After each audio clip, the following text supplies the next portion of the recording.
Hello and welcome to my channel. Today's video is not going to be about job interview questions and answers. Today I'm going to talk about how to overcome your weak English conversation skills during an interview.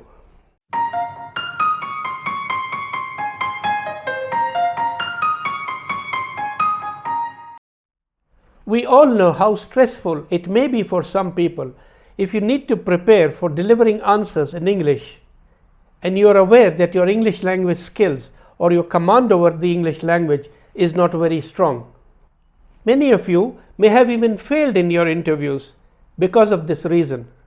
It may have been because of your English language, or even because this issue might have made you nervous and affected your normal communication skills. The best advice that I can give you is not to let this issue bother you to an extent that it would make you nervous during the interview, because this issue can be overcome by the methods and the tools that I will be telling you.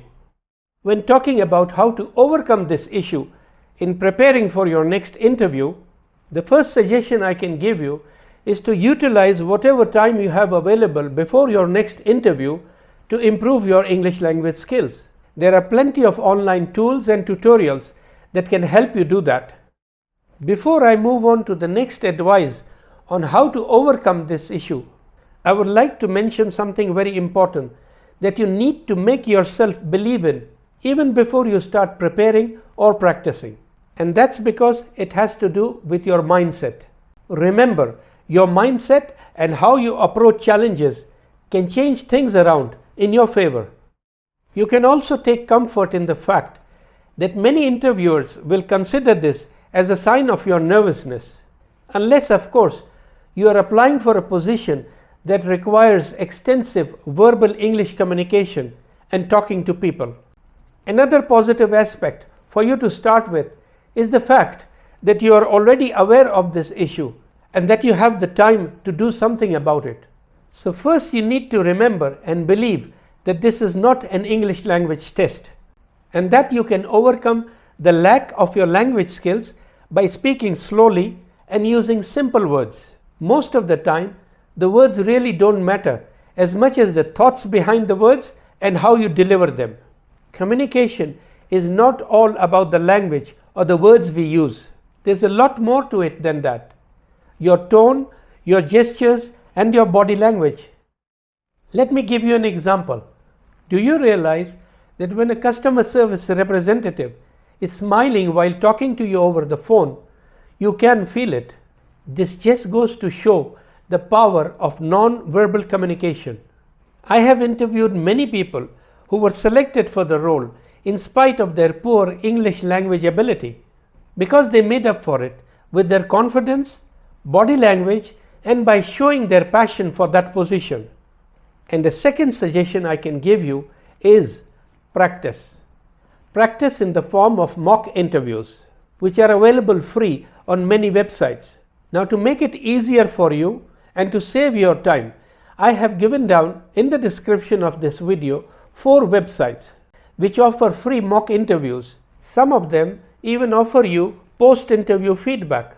Of course, you can also choose to pay a little and use the premium features on their websites.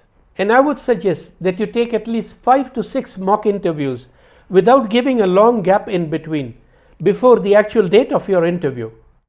Moving on to the next advice, and that is for you to practice at least 4 to 5 most commonly asked interview questions by yourself in front of a mirror repeatedly. You will notice that every time you repeat the answer to yourself, you improve the delivery of the answer to that question.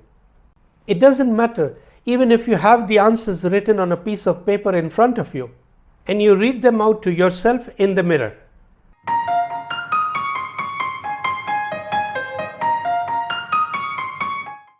This was the part of your preparation. But what are you supposed to do during the interview? During the interview, make sure to completely listen to the question before you start answering or before you say anything. Many times, if you are too conscious about your language limitations, you might try to jump into an answer before listening to the complete question.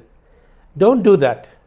This is a very important point to remember, because if you keep repeating this mistake of starting your answer before the interviewer has finished asking the question, the interviewer might just give up on you after a little while.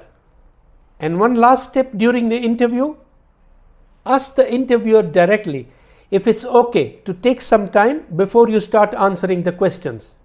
This is totally okay, because this tactic is better than struggling within yourself, which will be obvious to the interviewer after some time. Once the interviewer has agreed, you can take a 5 to 6 second pause before starting your answer to every question. Believe me, majority of the interviewers will feel much better if you ask them this question directly. This will also help in easing the whole interview environment, which will be to your advantage. Please let me know in the comments below if there is anything that I missed out, or in case there is a question in your mind that you would like me to answer.